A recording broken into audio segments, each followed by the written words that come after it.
Hey guys, you're probably here because you want to know all about how to improve your confidence levels. Well, I'm going to answer that question, along with many other different questions in this week's Responding to Your Comments, where we'll look at fun questions, we'll look at science-based questions, but most importantly, we always look at the evidence. Human021, how are you so confident? Please do one of your videos on confidence. Human, thank you for your comment. This is from the How to Grow Taller video, and I promise you, I'm not actually that confident, but I think it's one of those things that I've developed myself on, and as I've got older, I probably have got a bit more confident as well. But I'm going to do my best to give you all the information I possibly know about improving your confidence and when to seek medical attention as well. It's going to be quite a long video, so what I'm going to do, like always, is I'm going to chapter it in the description below. So if at any point you want to find a specific piece of information, feel free to click on that description and click on that chapter. Now let's begin. Okay, so first of all, probably the easiest thing that everyone can do to improve their confidence is body language. Look, it's known, it's a fact. If I was to sit here with my arms crossed like this talking to you, or my hands in my pocket, or looking away, people are gonna think that I lack confidence. So you need to have an open posture. Open your arms, let people in, smile. These kinds of things, these easy, simple things like not having your hands in your pockets can make a big difference in your confidence levels and how it's portrayed to other people as well. So first of all, open posture. Okay, so now that you've got a confident walk, you need a confident talk. And this means that you're not labeling yourself as the shy one. So use words like I can or I will. Talk with confidence and eagerness to complete a conversation or debate. Making yourself accountable will boost your confidence as you're projecting yourself as responsible and eager to engage. So speaking of engagement, this leads me on to my next point, a very critical one, social engagement. Don't shy away from it. Look, humans are social creatures. We need to hang around with other people. We need to spend time with people. And that way, we're going to get feedback from them as well, which again is going to help improve your confidence. And not only are you going to get feedback, but you're going to make memories. You're going to make good memories together. So don't think of the worst case scenarios that can happen from meeting people. Never think of that sort of stuff. Just think of the good memories that you're going to create together. Look, being liked and having positive people around you can really help boost your confidence levels, especially if they encourage you to do certain things, positive things in your life, or if you have shared interests. These can be really helpful. And when people ask about yourself, project yourself confidently. You are intelligent and you are definitely good at something. So talk about what you're good at. People won't know unless you talk about it. You may even impress them, or you might even find new friends, which is again going to boost those confidence levels. And also, it's all about sharing experiences. You might even learn about your friend or other people, learning about what they like to do as well. Now, if you're thinking to yourself, well, that's all good, Abraham, but I'm actually someone who struggles to pluck up conversation or to socialize because I have quite low self-esteem. Well, the good news is I do have a video that's quite thorough, all about self-esteem and loads of different tips that you can do to help improve your self-esteem, because having low self-esteem as well can drop your confidence, and it also, if it's really bad, it can have negative health implications as well. So if you haven't seen it, I will leave a link to it up here and in the description below, and improving your self-esteem can really give you a confidence boost as well. Now, the next thing I want to talk about is being a conversation starter. Rather than waiting to be asked, tell people about yourself and ask them how they are doing too. The confidence to start a conversation will impress them. Before going to an event or interview, write down a few topics you can talk about. Being prepared is a huge confidence boost. Now, when you're talking to people, you may have experienced this before. If you are someone who's quite shy, sometimes people comment that you're a shy person, or why are you so shy, or anything like that. Now, you've really got two options for this. Well, first of all, don't let it knock you down, or don't let it knock your confidence at all.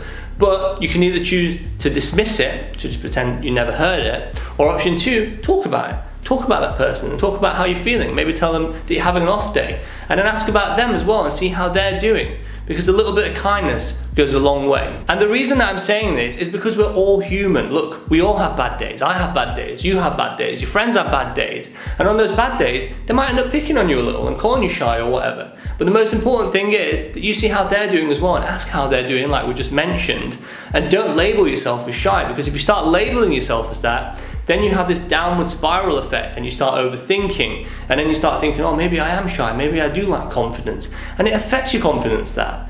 By the way, if you do overthink, if you do tend to be someone who does overthink, I do have a video on that topic as well. Once again, I will link it up here and in the description below. But the most important thing is, don't let that labeling happen. Don't label yourself, and don't overthink, and don't get that downward spiral effect, because that can really knock your confidence. Now, one thing that I know a lot of people say is you need to think positive. Have positive thoughts, and it'll improve your confidence. And it's good, yeah, it's good to do that, but it's a lot easier said than done, okay? Because we all have a lot of positive and negative thoughts and opinions about ourselves, okay? But you need to remember, these are opinions, they're not facts. So what you need to do is write a list. We've all got a phone, okay? Write a list, write some notes about all the positive things about yourself. I do discuss these in the self-esteem video as well, by the way, but it's really good to do this now and then when you have some free time. Write a list of what's positive about yourself and reward yourself. Be nice to yourself, and it can make a massive difference in your confidence. And ask your friends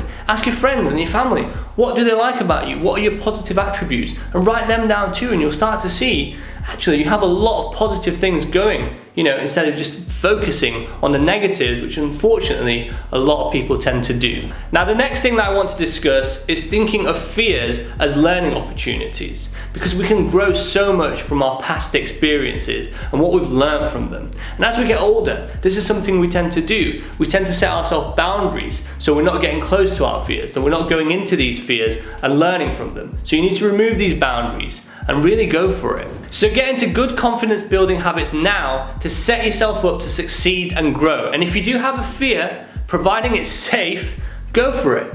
Do it. Do whatever it is that you're afraid to do, providing it's safe, that is, and learn from it. Writing down what you are afraid of and making a plan to overcome your fears will improve your confidence. Let me know in the comments below about a fear that you got over recently. What did you do to overcome it? I'd love to read about it, and I'm sure other people watching this video would too. Now, when making the plan, you need to break it down into small, achievable goals. This is really important. Also, involve your friends and your family to help you. They're there to support you. And also, it's another thing that you can talk about, and it'll boost your confidence in other ways as well, because you're socializing. Now, sometimes you might need help from a healthcare professional to make a plan to help improve your confidence. So I think the best way to explain these is just to go through them one by one, giving examples, because they may apply to you or someone that you know, and I will leave more information about them in the description below too. So you may have experienced a traumatic event which is making you anxious about making life decisions, or you're struggling to live a normal life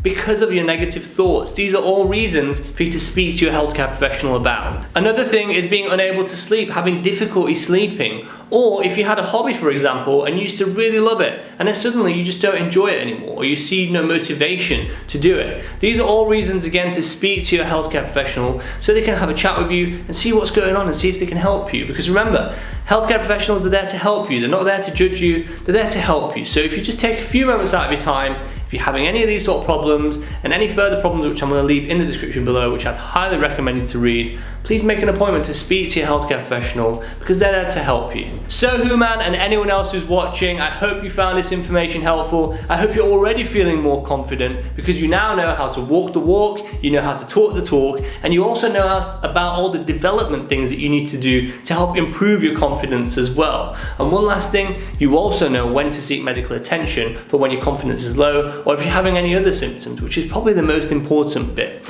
Now, one thing that I always love to hear back from you guys is if you have any of your own tips, please leave a comment below too, because I'd love to read it, and I'm sure anyone else who's watching this video would too. So it looks like we've run out of time again in this week's responding to your comments. If I didn't get back to your question, I am really sorry, but the best advice I can give all of you is keep on leaving those comments. Leave a comment on this video, leave a comment on the next video, and eventually, I promise you, I will get back to you in a future episode of responding to your comments. That's the end of this week's episode. Always remember that you're awesome, and I will see you next week. Hey guys, thanks for watching this week's video. Make sure to click that like, follow, or subscribe button now to stay up to date with new weekly videos.